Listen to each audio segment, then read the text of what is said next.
नमस्कार विद्यार्थियों। आज अपनी क्लास को आगे देखेंगे। देखो, कल मैंने आपको शब्द शक्ति पढ़ाई थी। शब्द शक्ति के 3 प्रकार बताए थे, उनका अर्थ, उनसे निकलने वाले शब्द और उनके उदाहरण दिए थे। उनमें हमने पढ़ते पढ़ते व्यंजना तक पढ़ा था और व्यंजना के जो 2 प्रकार थे वो बताने बाकी थे। तो व्यंजना शब्द शक्ति के 2 प्रकार है। पहला है शाब्दी व्यंजना और दूसरा है आर्थी व्यंजना, जिसके बारे में आज हम पढ़ेंगे। तो शाब्दी व्यंजना वो होती है जब व्यंजना शब्द पर निर्भर हो और शब्द बदल देने से अर्थात पर्याय रख देने से अर्थ बदल जाता हो, वहां शाब्दी व्यंजना होती है, क्योंकि अभिष्ट अर्थ के लिए वही शब्द आवश्यक है।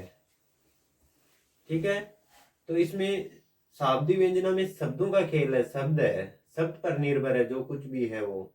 इसका एक उदाहरण है, देखो। चिरजीवो जोरी जुरे क्यों न स्नेह गंभीर, को घटी ये वर्ष वर्ष भानुजा वे हलदर के वीर। यहाँ वर्ष भानुजा शब्द है, इसके 2 अर्थ निकलते हैं। एक तो राधा और दूसरा है गाय। एक तो है राधा और दूसरा है गाय। और हलदर, हलदर एक श्री कृष्ण का भाई बलराम है, उसके उस यानी हलदर का अर्थ निकलता बलराम, और एक है हलदर का अर्थ बेल। तो इसमें शाब्दी व्यंजना हो जाएगी। ये जो उदाहरण लिया मैंने, ये कई बार परीक्षाओं में पूछा गया है और आगे भी पूछे जाने की संभावना है, तो ये इम्पोर्टेंट है।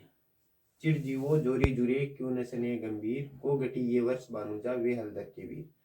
हमें इस पंक्ति को याद रखना, और इसमें ये 2 नाम आते हैं ना, वर्ष भानुजा और वे हलदर के वीर, इनको याद रखना है।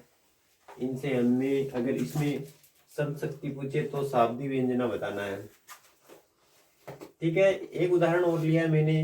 रहीमन पानी राखिए बिन पानी सब सून, पानी गए न उबरे मोती मानुष चून। इसमें पानी शब्द है, उसका अलग अलग अर्थ निकलेगा। ये रविदास जी का दुआ है। तो इसमें देखो, पानी शब्द के 3 अर्थ निकलते हैं। एक तो चमक, एक सम्मान और एक जल। ये दोहा भी काफी प्रसिद्ध है शाब्दी व्यंजना के उदाहरण के लिए, तो इसको भी हमें याद रखना। ये तो सरल ही है, ज्यादा कठिन नहीं है। तो शाब्दी व्यंजना के बाद में आगे बढ़ते हैं अब आर्थी व्यंजना। आर्थी व्यंजना का अर्थ है जब शब्दार्थ की व्यंजना अर्थ पर निर्भर होती है। आर्थी नाम से ही पता है, अर्थ पर। किस पर?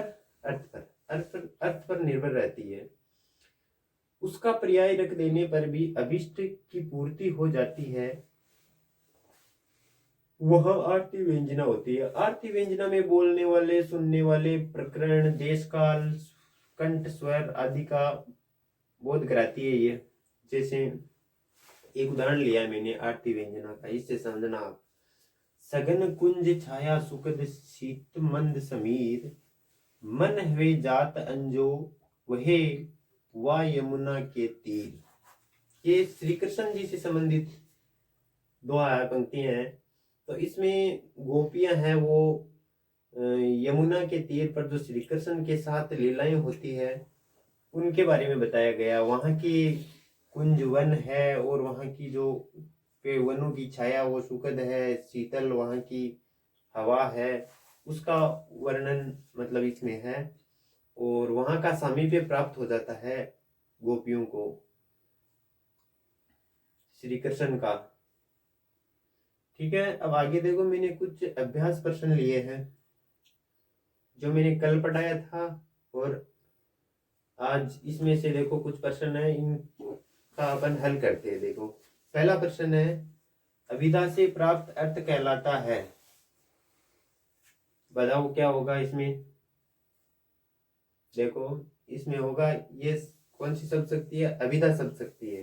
कल मैंने सबसे पहले एक डायग्राम बना के उसमें अर्थ शब्द वो लिखवाए थे ना, उसमें से ये प्रश्न बनाया। तो इसका अभिधा से जो अर्थ निकलता है वो 2 बताए थे मैंने। एक तो अभिधेयार्थ था और एक वाच्यार्थ। तो इसमें कौन सा ऑप्शन सही हो जाएगा? वाच्यार्थ। बी ऑप्शन राइट है इसमें। ठीक है, दूसरा प्रश्न है, लक्षण पर आधारित अर्थ प्राप्त होता है। लक्षण नाम से ही पता चल जाएगा कि लक्षणा शब्द शक्ति होती है ना, उसमें लक्षण पर आधारित अर्थ प्रकट होता है और वो होता है लक्ष्यार्थ। और इसमें पूछा है तो अभिधा से, व्यंजना से, लक्षणा से, लक्षणा एवं व्यंजना से, तो इसमें सही हो जाएगा सी ऑप्शन, लक्षण, लक्षणा से। ठीक है। अगला प्रश्न है, परंपरागत, यहाँ परंपरागत होगा, परंपरागत रूढ़ अर्थ व्यंजित होता है। तो इसमें ऑप्शन है व्यंग्य से, लक्षण से, सरलार्थ से, संकेत से। तो ये मैंने कल बताया था ना आपको, परंपरागत रूढ़ अर्थ वाला, वो प्रयोजनवती लक्षणा का उदाहरण दिया था ना एक, उस उदाहरण से समझ सकते हैं हम। उसमें रूढ़ अर्थ ही होता है, तो ये होता है लक्षण से। किससे होता है? लक्षण से होता है। आगे देखो, आगे एक प्रश्न है, चौथा प्रश्न, पांचवा प्रश्न और छठा प्रश्न। इनमें क्या बताना है? इनमें शब्द शक्ति बताओ, इनमें शब्द शक्ति बतानी है। तीनों में अलग अलग उदाहरण है, पीछे से करते हैं हम। सबसे 6 नंबर क्वेश्चन है, तुम्हारा पुत्र बृहस्पति का अवतार है, ये कौन सी शब्द शक्ति से होगा? ये होगा व्यंजना शब्द शक्ति से। कौन सी शब्द शक्ति से होगा? व्यंजना शब्द शक्ति से, क्योंकि इसमें संदर्भ के अनुसार अभिप्रेत अर्थ है। ठीक है, तो इसमें होगा व्यंजना शब्द शक्ति। क्या होगा? व्यंजना शब्द शक्ति। ये प्रश्न है, तुम्हारा पुत्र गधा है, तुम्हारा पुत्र गधा है, तो यहाँ पुत्र कोई गधा थोड़ी होता है। इसका कल मैंने उदाहरण दिया था, तो आज क्या होगा इसका आंसर? इसका हो जाएगा उत्तर लक्षणा शब्द शक्ति। कौन सी? लक्षणा शब्द शक्ति। इसके बाद में